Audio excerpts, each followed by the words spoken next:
Welcome back to Pressers by FedNet, where news conferences from the United States Congress become podcast episodes for your listening on your time. House Republican conference leaders were joined by Laser Marking Technologies President of Engineering Sam Palmater, Anoka County, Minnesota Sheriff James Stewart, and others at their weekly news conference on June 24th. Speaker Johnson took questions from reporters about how the Senate was handling a pending budget reconciliation bill and war powers days after the United States Air Force struck nuclear enrichment sites inside Iran. The following material is protected by copyright. Well, good morning, everybody. So good to see you. I want to start by continuing to offer my prayers for the safety and security of our service members and all Americans in the Middle East. God bless them and God bless our troops who are keeping us safe. Now, over the weekend, President Trump delivered peace through strength. Operation Midnight Hammer was not only a historic and successful mission, it was a message to Iran, a message that resonates for years, if not decades to come.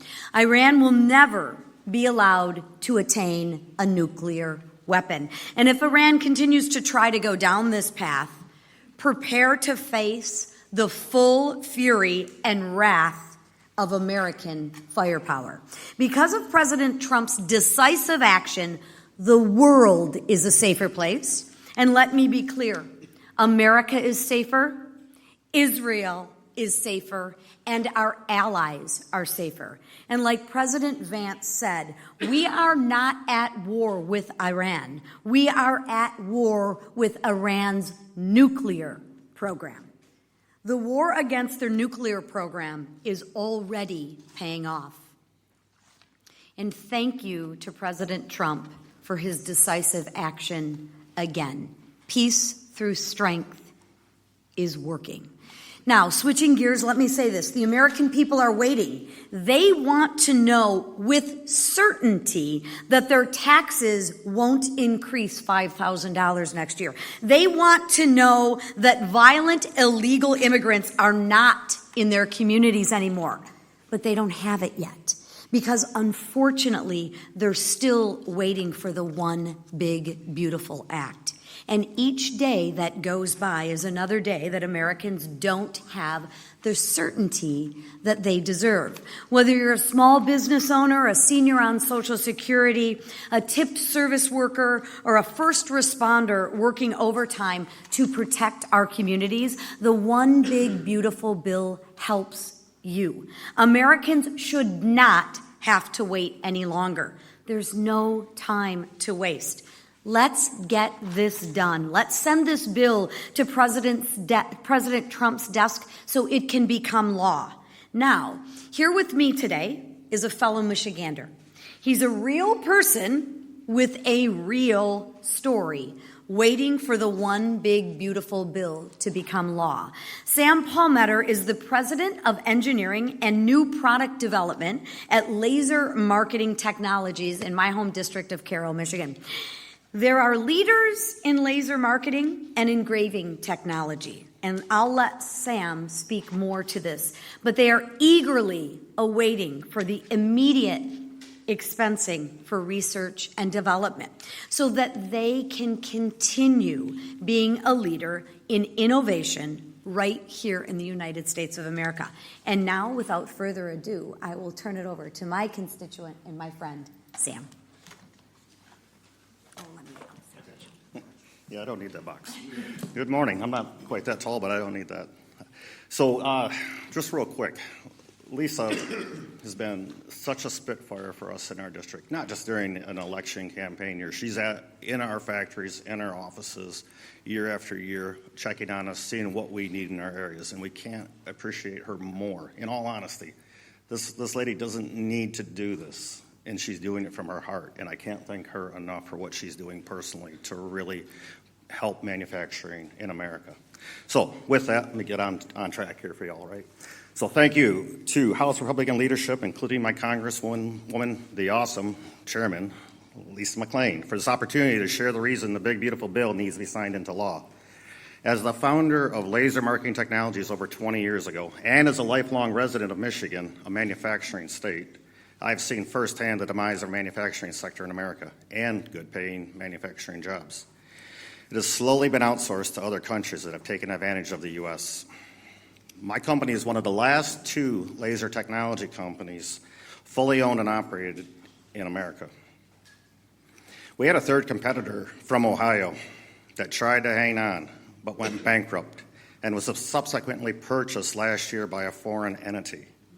Now think about that, right? These are the guys, we're the ones that are in the background supplying a lot for the Department of Defense, other items that are critical to our sovereignty. And this is going to foreign actors that own it. So this is what's happening to America. Our manufacturing IP is being bled off to other countries. It needs to stop now, before we don't have the manufacturing and intellectual property to build what is needed for our military and other vital industries. So with that, the following items in the One Big Beautiful Bill Act that really matter to me and many other small business owners, not just in Michigan, but throughout the U.S., are the permanent increase of the qualified business income deduction to keep our taxes low and competitive on a global scale, not just in the U.S., but we are competing against everybody else. So why is our taxes so much higher than other countries? No tax and overtime was great for my employees. Just imagine if you're in trades, right? You're a trades person and you work an extra 20 hours and you get your check and you look at it. You guys ever go through this? Anybody? Maybe not. But if you're in trades or anything like that, even if you work at a grocery store and you see that overtime, you think you're going to bring that in, and that's half of what you thought it was going to be because somebody else got your money. It didn't go in your pocket and it never will. Let's change that, right?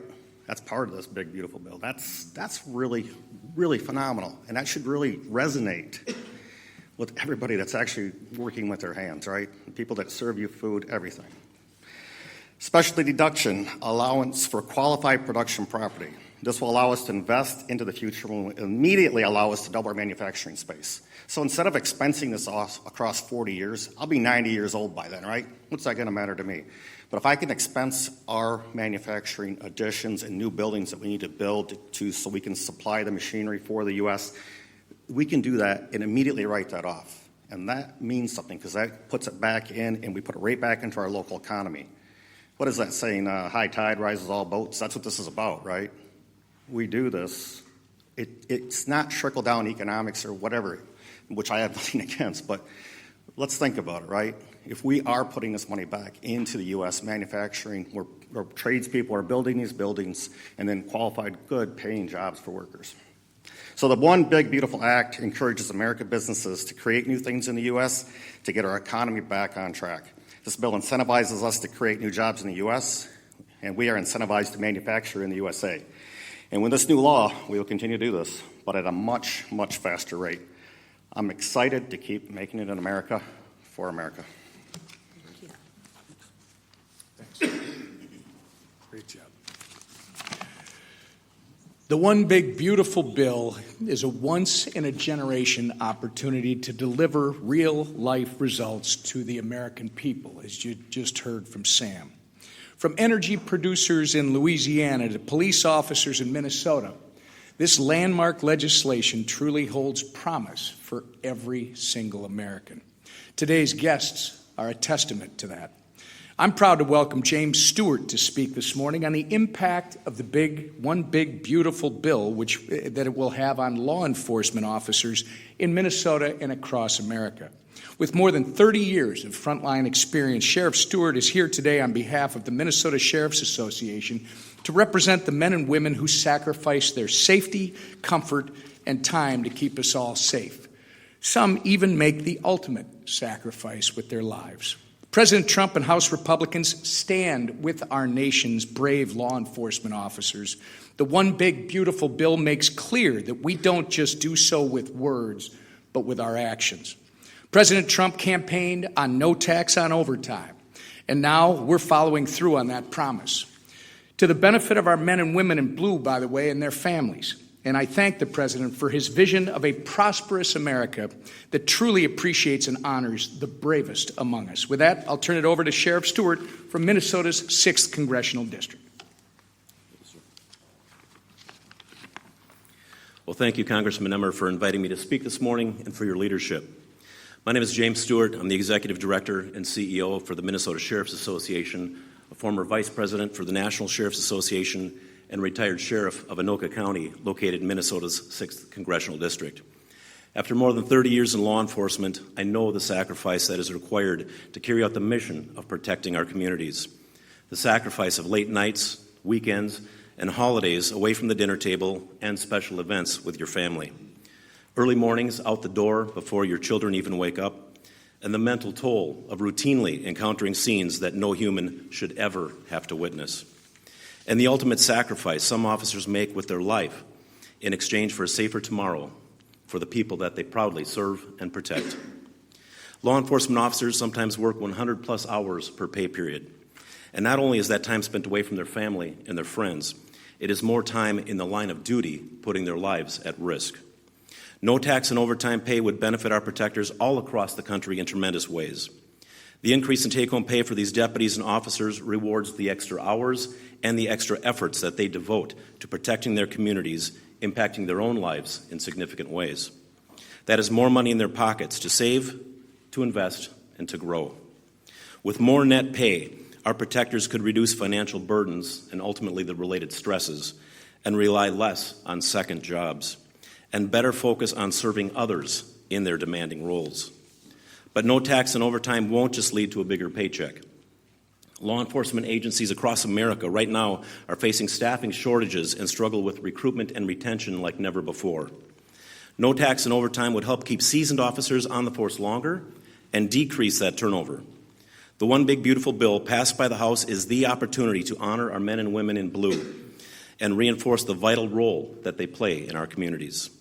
The no tax and overtime pay policy is a clear message of respect and support to our nation's law enforcement officers, and the impact of this legislation cannot be understated. Our protectors across America want to see this change, and you all have the power to make it happen. I commend House Republicans for the work that they've done thus far to move this policy closer to the finish line, and I ask on behalf of peace officers across Minnesota and our entire nation that you continue full steam ahead in that work. For the moms missing dinner with their families tonight, and for the sons missing their birthdays for their families this weekend, and for the men and women in blue putting their lives on the line day after day and hour after hour, let's make this happen. Thank you. Well, over the weekend, we saw President Trump take strong and decisive action to ensure that Iran does not any longer have a nuclear weapons program. Not only did the president work with our allies in the region, of course, working very closely with Israel, but the president defended America. Again, let's not forget, the Ayatollah and many others in his leadership structure have been chanting death to America for years as they tried to get a nuclear weapon under previous presidents who let this build and build for decades, and the world knew one day it had to be confronted. But the president didn't just take that strong and decisive action under the War Powers Resolution. In compliance with that law, he notified Congress within 48 hours of the actions that were taken. And hopefully that's as far as it's going to go. The president announced yesterday that there is now a ceasefire. Again, peace through strength, they're not just words. They have to be actions that a president of the United States who's strong and bold and decisive is willing to take those steps to keep America safe. And I think most people in the civilized world know that a nuclear-armed Iran is not just bad for America, but it's bad for other countries all around the world. Now, we've got another busy week here in Washington. Today, we're going to be debating the resolution to condemn the political violence in Minnesota. I think you'll see a very strong bipartisan message being sent by Congress that political violence is never acceptable. And you see the actions over the weekend with the state representative and her husband who were brutally murdered, the senator who was nearly killed. We keep all of them in our prayers and their families. But we know that justice will prevail, and ultimately in America, we need to be united when we say that political violence is never the answer. We're going to also bring more legislation to protect Americans from illegals who come here and commit violence against our constituents. Somebody gets a DUI here while they're here illegally. And I saw this in my own district where you had an illegal who came about 8 times the legal limit and murdered an 18-year-old girl and her boyfriend. And he was fine, but they are no longer with us. And we see this every day in communities all across the country. We've given President Trump some tools in law, like the Laken Riley Act, to keep us safe from people who come here illegally and commit violent acts against our citizens. This will be one more of those tools. And of course, Friday we're going to have a vote to stand up for our ICE agents and for law enforcement in Los Angeles and other communities who are trying to keep us safe in the face of these violent riots, like the LA riots that you're seeing. That will be Friday. Of course, the overarching focus has been on the One Big Beautiful Bill. The Senate finally has the legislation. They're moving forward. We've continued up here to talk about so many great things that this will do to get our economy back on track, to put more money in the pockets of hardworking families through so many provisions like certainty in the tax code, ensuring that you don't have a massive tax increase that would hit lower and middle income families, no tax on tips, no tax on overtime, the ability to have bonus depreciation, some of the other things that would bring investment into this country. But we also have so many other provisions. Border security, of course, is one, but energy security is a big component of this bill to allow America to continue producing more oil so we don't have to be dependent on foreign countries. So world markets aren't worried about an action Iran might take. When you saw them talking about shutting off the Strait of Hormuz, you really didn't see much of a change in oil prices because America and our allies can now pick up the slack because you have a president, Donald Trump, who wants to open up more American energy opportunities. And so do our friends around the world. And in this bill, we have a number of provisions to do that. But rather than me talk about those provisions, and I love the great work that South Louisiana is involved in so many different fronts at producing energy for the rest of the country and the world, but I am proud to have one of my constituents, Paul Danos, whose family for 3 generations has been involved in the energy industry. He knows just what it takes to produce American energy and the challenges that can be posed if Congress and the White House don't get it right, and what opportunities we have ahead for our country if we do get it right. That great leader is my friend Paul Danos. Thank you, Leader Scalise, for having me here today for that introduction. Good morning, everyone. My name is Paul Danos. I am CEO and one of the owners of Danos. We are a 78-year-old, third-generation family-owned and managed energy services firm headquartered down in southeast Louisiana. We provide frontline workforce that enable companies to explore, produce, and develop the energy in the Gulf of America. I'm honored to share with you the positive impact that this bill will have on family-run businesses in our areas and our employees around the country, and how critical this bill is for American energy dominance. I'm honored to represent so many hardworking people that provide safe, reliable, and affordable energy to our country. My grandfather, Alan Danos Sr., he took a risk. He had a dream in 1947 to create jobs for his community, prosperity for his community, and security for our nation. But during the previous administration, that sort of innovation and spirit was stifled. Oil and gas leases were canceled, they were nullified, and altogether stopped. This bill is a lifeline for American energy and restores the kind of predictability that businesses like ours need to invest and to grow. Predictability keeps capital flowing, and when capital flows, companies like Danos can invest in equipment and jobs and people and technology at home. You see, offshore projects take years to build. They're multi-billion-dollar investments, and without clarity and consistency with lease sales, businesses can't make the long-term investment decisions that are needed to grow their workforce and acquire equipment. So when lease sales stall or disappear, that doesn't just cause a pause in our business. Those opportunities can vanish. So when that happens, good-paying jobs across the Gulf Coast and really around the country, because the supply chain throughout the country supports our energy in the Gulf of America. And that American energy and security is jeopardized. So this bill will help to restore American energy dominance. It'll make everyday goods less expensive, and it'll create jobs to secure America's energy future. And we know that energy security is national security. The more energy we can produce at home, the more that we can help our allies abroad to make sure that they aren't relying on hostile nations to get their energy. The Gulf of America is critical to America's energy economy and security. When Congress gets energy policy right, companies like Danos can do what we do best, deliver safe, reliable, affordable American energy. So I want to thank the Congress and President Trump for making good energy policy a priority in this legislation. Now I will turn it over to Tony McAllister. Paul, I know you're the CEO, but I get to control the podium. All right, no, that's all good. No, it's so great. What a great collection of Americans here. We wanted to come this morning. I have a lot of updates for you, and I'll get to it in a moment, but I want to continue with this theme real quick because the big, beautiful bill is so important, literally to every sector of the U.S. economy.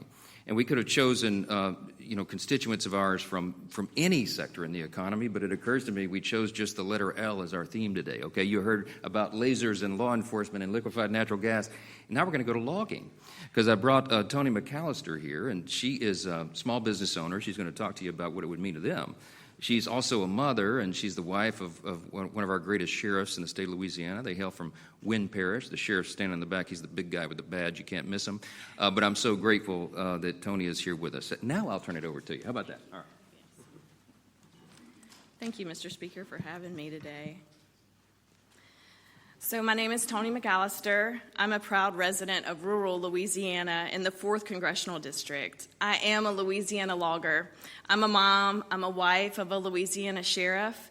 And as a logger for years, small businesses like ours, with our team of 30 hardworking employees, have carried the weight of this governmental system that often seems to grow on the backs of small businesses and middle-class families like mine. It's been tough, it's been challenging to compete and to grow and to simply get a fair chance to thrive right here in the U.S. But today I'm filled with gratitude.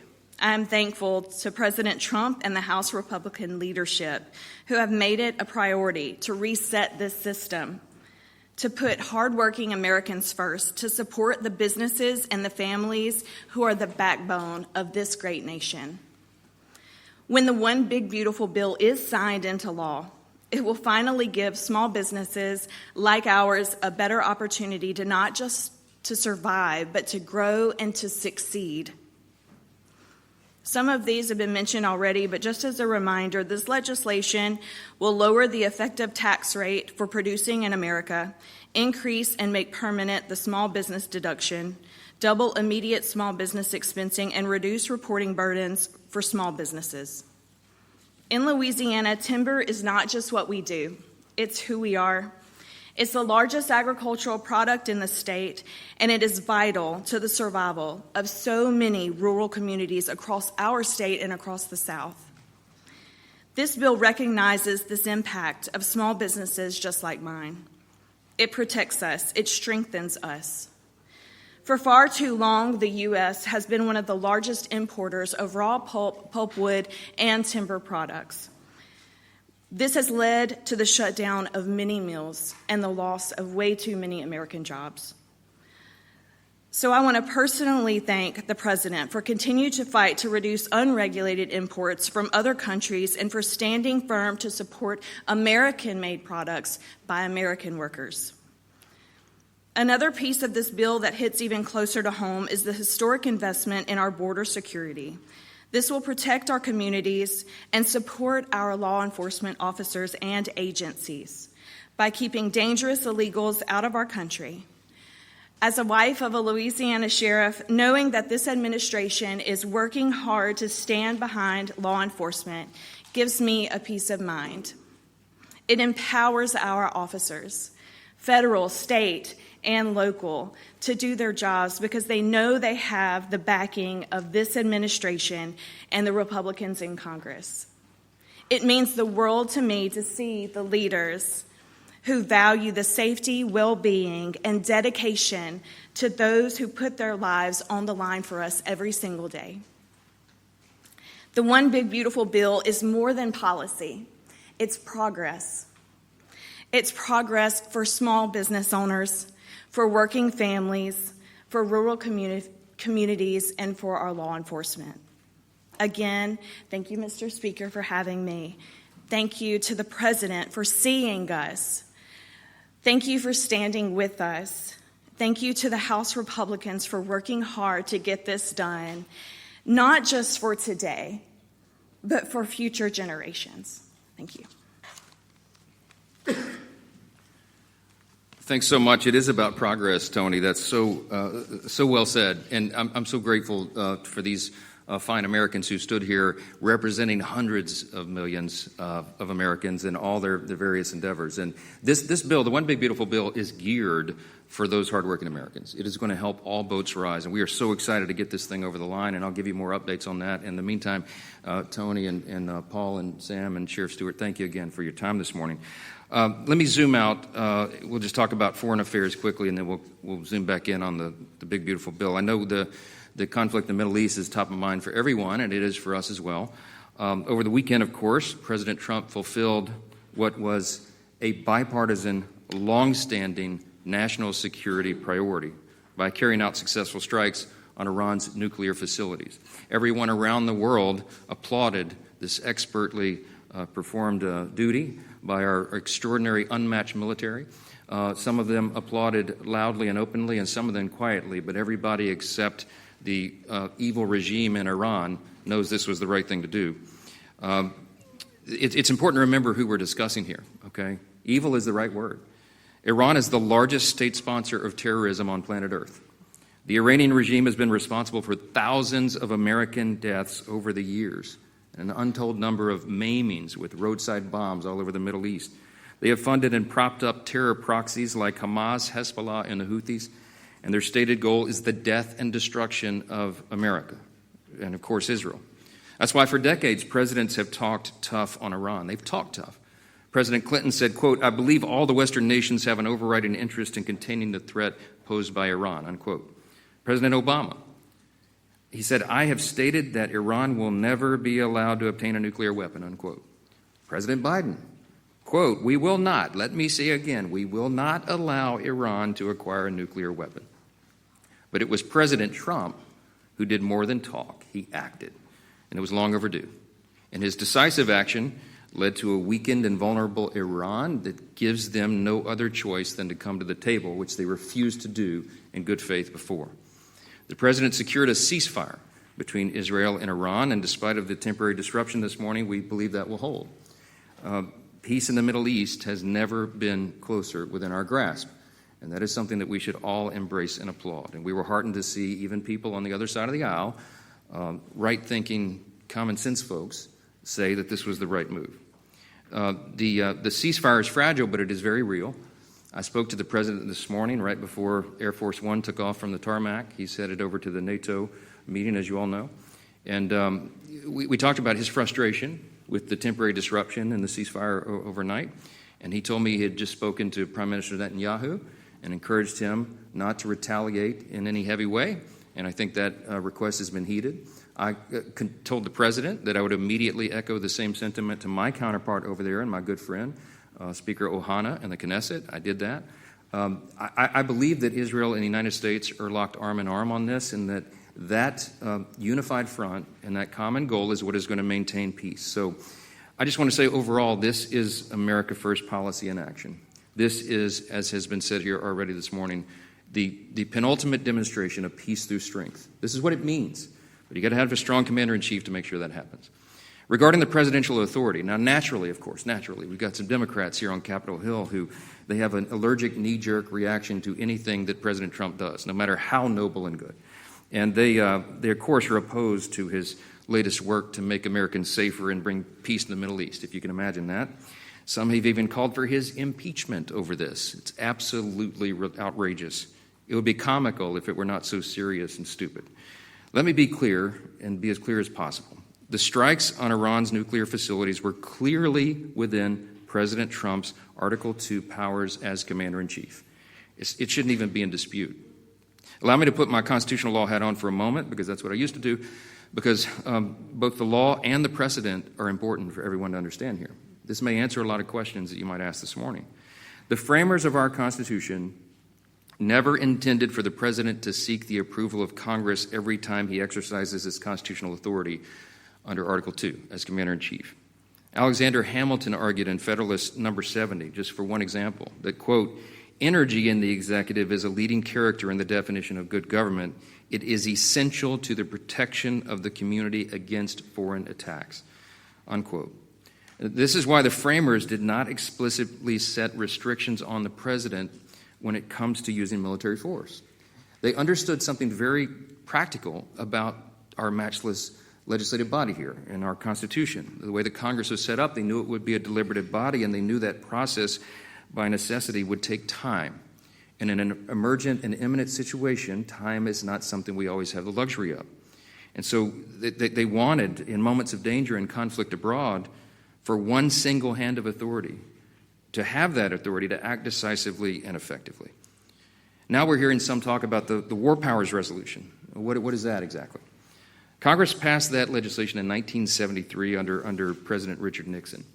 It bars the use of armed forces in conflict beyond 60 days without congressional authorization or a formal declaration of war. A 30-day withdrawal period follows thereafter under the statute. It also requires that the president inform Congress within 48 hours of use of military force.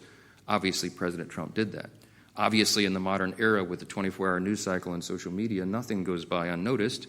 This might have made some sense in 1973, but I'm not even sure it was constitutional, and I'll tell you about that as well. Many respected constitutional experts argue that the War Powers Act is itself unconstitutional. I'm persuaded by that argument. They think it's a violation of the Article II powers of the Commander-in-Chief. I think that's right. If you look back at the Founders' intent, you read the Federalist Papers, you read the records of the Constitutional Convention, I think that is right. And many more scholars believe the President is correct to use this executive authority in exactly the manner that he did over the weekend. I am a jealous guardian of Congress's Article I authority. We are the defenders of it here, and we take it seriously, and I always will be. But exercising the authority to declare war isn't something we've done since World War II. And everybody in this room knows, since then we've had more than 125 military operations, from Korea and Vietnam to Iraq and Afghanistan. They have occurred without a declaration of war by Congress. Presidents of both parties have exercised that authority frequently. A few recent examples. President Biden ordered strikes on Iraq, Syria, and Yemen. President Obama launched an 8-month-long bombing campaign in Libya to oust Gaddafi. President Clinton initiated air patrols and air strikes in Bosnia and a bombing campaign in Yugoslavia. Every one of those actions were taken unilaterally and without prior authorization from Congress. The bottom line is the Commander-in-Chief is the President. The military reports to the President. And the person empowered to act on the nation's behalf is the President. The last few days have unfolded exactly as the law outlines and as history has demonstrated and as the framers of the Constitution intended. I'm convinced of that.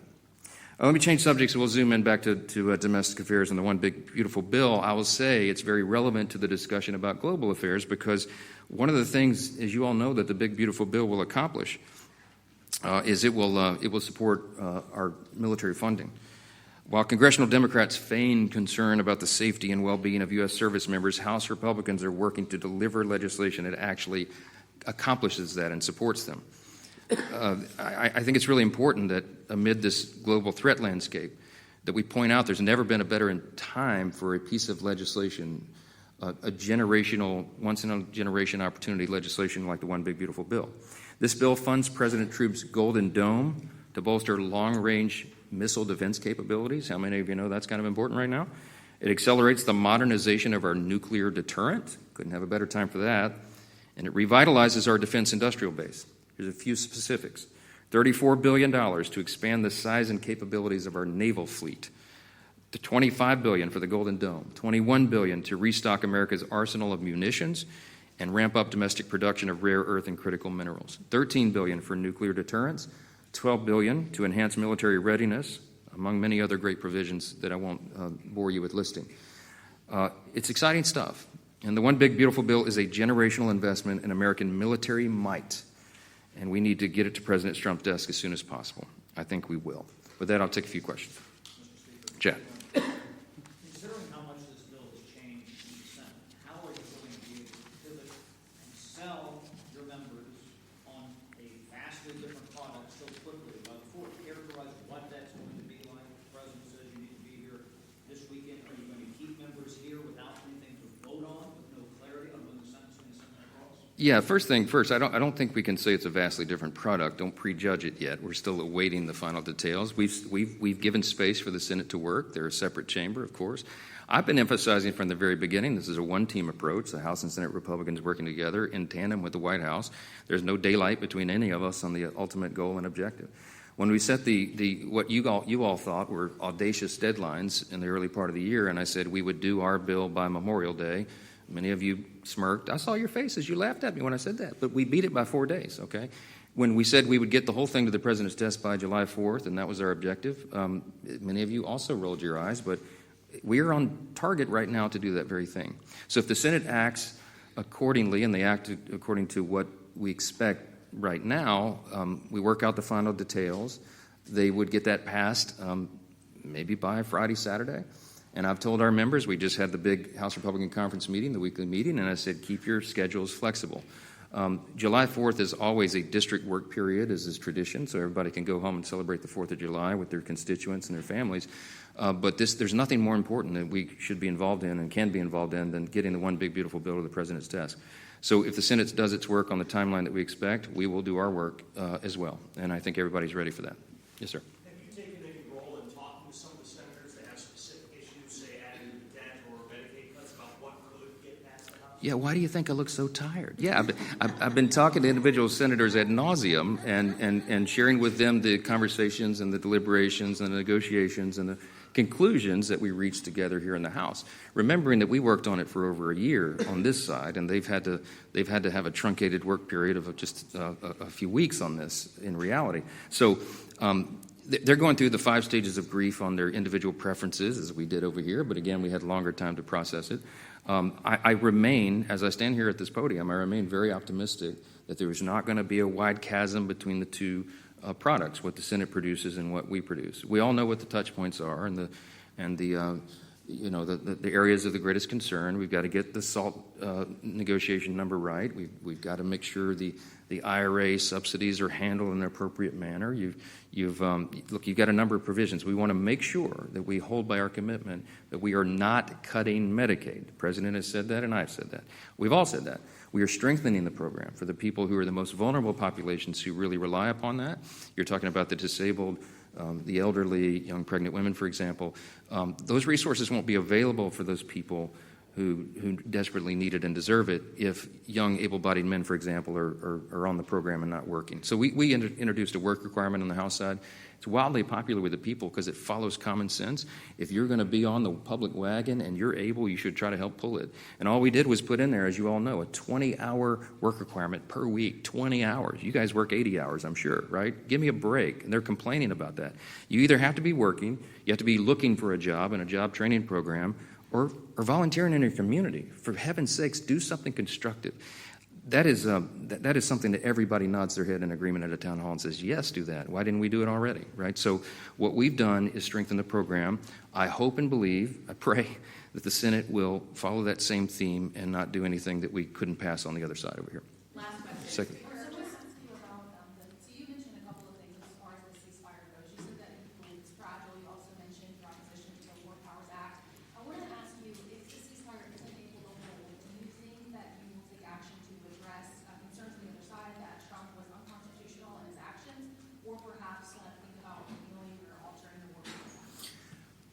There's a lot there. Look, the reason the ceasefire is fragile is because you have Iran as one of the parties, and they have demonstrated for us over the decades that they are not to be trusted. You know, Ronald Reagan said, "Trust but verify." We're now in a posture where we verify and then trust. Okay, and that's where we are. They have not been truthful over the years. They have not been reliable for their word, and they have in so many ways they've been a very irrational actor on the world stage. So it's fragile just because of the parties involved. But what I would say about our role here in the Congress is that there were a couple of resolutions floated. One of our Republican colleagues, Thomas Massie, has got over 50 Democrats who had signed on to his War Powers Act resolution he wanted to bring to the floor. They were filing those resolutions as privilege resolutions, which means they must be heard within a certain number of days. It's 15 days of legislative business. And I don't have the power to stop a privilege resolution. But I did talk to Thomas, who is a colleague and a friend. I talked to him on the floor. We never agree these days. I'm not sure where his philosophy is coming from. But anyway, I talked to him on the floor last night, and I said, listen, in light of the ceasefire, if the ceasefire holds, obviously you would agree that your War Powers Act resolution is now a moot point. And he said, yeah, it probably is. So we may not have to act upon that. I hope we don't, because I think it would be a terrible look, and it will not pass the House. Because it's inappropriate and it's not a proper use of the law anyway. The president has clearly fulfilled his responsibility under the War Powers Act, assuming that act was even constitutional. So, yeah. One last one. Last row. On the subject of Thomas Massie, if he does face the primary challenger, as Trump is threatening to find, will you defend him in that primary? That's the hardest question I have this morning. I'll be totally honest with you, okay? Look, the Speaker's job, my role with my party cap on, is I'm leader of my party here, and the Speaker leads the Incumbent Protection Program, right? That's what we call it. I got to make sure everybody gets reelected. I travel the country nonstop, relentlessly raising money to ensure that happens. But I certainly understand the President's frustration about the colleague you named, and he and I talk about that quite a bit. Can't quite understand what the rationale is, but if you're here and you're wearing one team's jersey, and every single time you vote with the other team, people begin to question what your motive is and what your philosophy is, and why you're so consistently opposed to the platform and the agenda of your party. So I'll leave it at that. I talked to Thomas about this very frankly, because I said he's a friend. I want him to come to his senses and work with the team, and I try to work with him every day to do that, as I do everybody here. So that's my answer this morning, okay? Thanks so much. Appreciate it. This program is copyrighted by Federal Network, Incorporated, and provided only for informational and educational purposes. Unauthorized reproduction, distribution, or use of this episode without expressed written permission from FedNet is prohibited. Thanks for listening to this FedNet podcast. You can watch live action from Congress on our YouTube channel at FedNet TV.